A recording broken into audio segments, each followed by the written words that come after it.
Patriots and the Jets play tonight, Thursday Night Football, Week 3. Kind of an interesting game because Patriots better than we thought they were going to be so far. Jets could have been 0-2. Steamrolled by the 49ers. The Titans, but for Will Levis impersonating Carson Wentz, might have beaten the Jets. And this is game number 3 in 10 days, the 9th to the 19th. People want to get into these bizarre, it's really 11 days. It's not 10 days. I mean, come on. 9th to the 19th, game 3. Some extra wear and tear, extra fatigue, traveling across the country, then to Nashville, now home for the home opener against a Patriots team that is going to show up and give them their best shot. This game, it might not be high scoring. Then again, what game this year has been, but it's going to be fun. And, we got spoiled the other night by a close game all the way down to the end, unexpectedly down at the end. Maybe we'll have an exciting game tonight.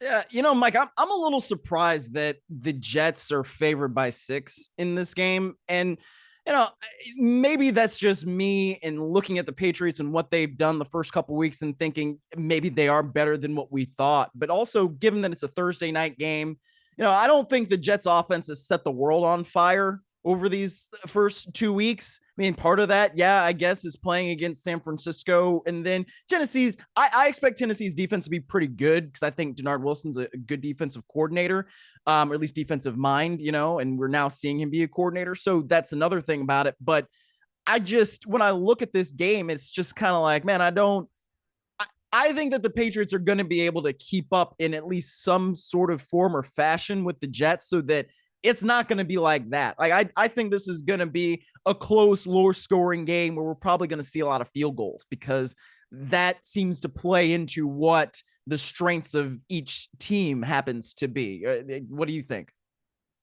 Well, I mean, I'd say it's safe to say there's going to be a lot of field goals because there's already been a shit ton of field goals this year. Week 3 set the all-time record for field goals in a weekend, and week 2, set the all-time record. Week 1 is in 3rd place all-time for field goals in a weekend. And there's a lot of factors that go into that.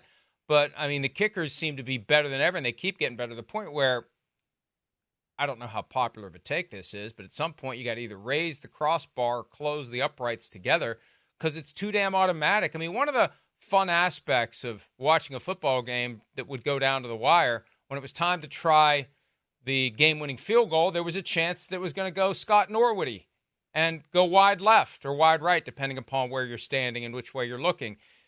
Now it's just automatic. Like there's no, when Young White Koo got pushed back after the Drake London, it was a T-shirt cannon. Come on, Raheem. I'll give him points for creativity on that one. After that T-shirt cannon. Yeah.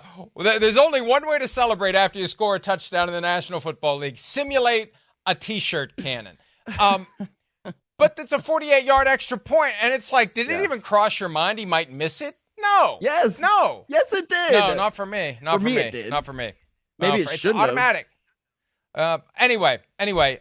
So, I expect a lot of field goals tonight because if the drive sputters at or about the other team's 40, trot them out there, 57 yards. That used to be inconceivable in the 70s. Now I have 57 yards. Yeah, okay. Is there a little wind? All right, I'll deal with it.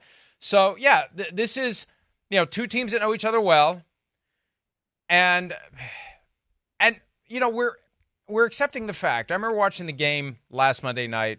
My buddy was here, and he just said at one point, Aaron Rodgers looks old. It's like, well, he's 40. And, rusty, whether you want to call it rusty or old. I mean, there's a certain point where 40-year-old man in a football uniform, we're used to seeing guys in their early 20s where it does kind of stand out. Mm-hmm. And he's starting to play that way. I mean, just because you can keep going doesn't mean you're going to keep going at an MVP level. You're going to keep going at some lesser level, and we've yet to see full-blown Aaron Rodgers experience with the Jets. And, this isn't the defense tonight, although Geno Smith did do a number on the Patriots defense on Sunday. This is just one of those where if the Jets are going to have the kind of season that isn't going to get everybody fired, this is the kind of game where they need to they need to show up, especially when you consider that all the fans that were there September 11 of last year and who lived through that disappointment, not that the Jets did it on purpose, this is kind of a chance to reset and finally like get that home opener from last year behind them. Here's a home opener where we come and we have kind of the celebratory night we thought we were going to have then. Yeah, I mean, it's you're able to wipe the slate clean a little bit, right, with that, so that everybody gets 4 offensive snaps out of their mind with Aaron Rodgers. And look, it's interesting to me too, because what did we talk about with Tom Brady a couple years ago, right, when he was up there playing at 43, 44, and it's like, man, the arm probably still going to be there in a lot of ways, but it's the legs. And how do you protect yourself in the pocket? How do you move out of the pocket? How do you, if you've got to move yourself so that you can get a first down, those 5 yards, how do you do that? And that's one of the things that I guess will separate kind of the younger pups, right, from these older dudes that are still playing, whether it's a Kirk Cousins, who also is coming off the Achilles, or Matthew Stafford, right, or Aaron Rodgers at this point now. So I think that's kind of the difference. It's the mobility aspect. And that's something that doesn't surprise me, given A, his age, and B, like with Kirk Cousins, he's coming off an Achilles tear.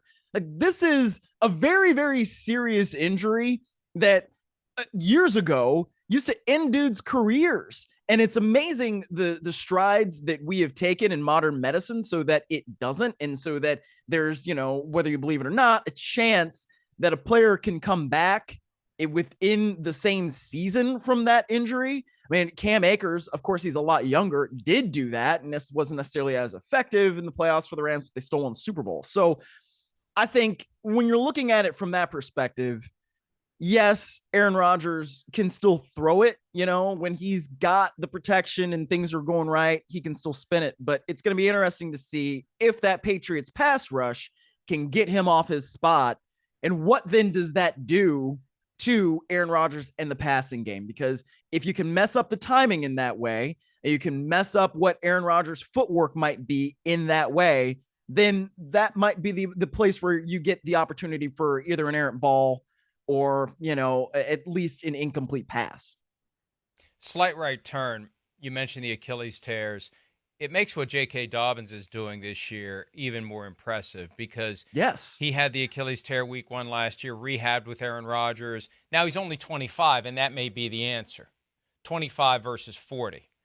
Right. Because the body, as it ages, is going to rebel against those forces being applied to the soft tissues and the tendons and the ligaments. And that's why I think Aaron Rodgers needs to be careful about not using the mobility he still has, because calf strain, Achilles strain, quad strain, hamstring strain, those things are all closer to the center of the bingo card than they would have been 10 years ago. Hi, it's Mike Florio. Thanks for watching PFT on YouTube. Hit subscribe for the latest news and analysis from Pro Football Talk.